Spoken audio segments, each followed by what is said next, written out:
Bonnie asks, some people say that adverbs are overused in bad writing. What do you think? This is really a splendid question.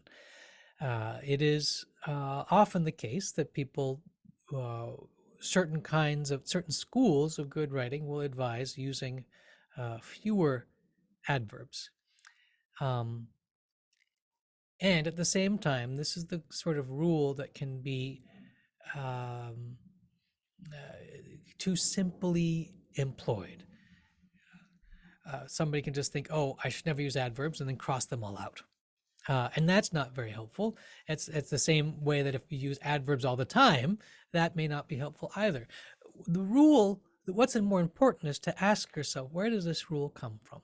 And the rule comes from the fact that if we are always relying on adverbs to express how something is done, he walked slowly, carefully, hesitatingly across the room, uh, then we are forgetting that the enormous power that lies in choosing the exact verb, choosing the verb that expresses our meaning, because verbs tend to be, not always, but tend to be far more powerful and vivid than adverbs. So we might say, he slouched across the room.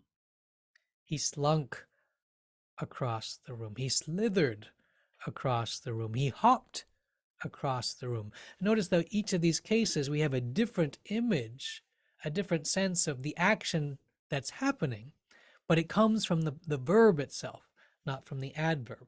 And so what I would advise, if you're interested in adverbs, is to try writing something using as many adverbs as you possibly can, and then try writing something, taking them all out, and then see if you can tell from your own direct experience, when does the adverb genuinely add more energy, more vividness to your writing?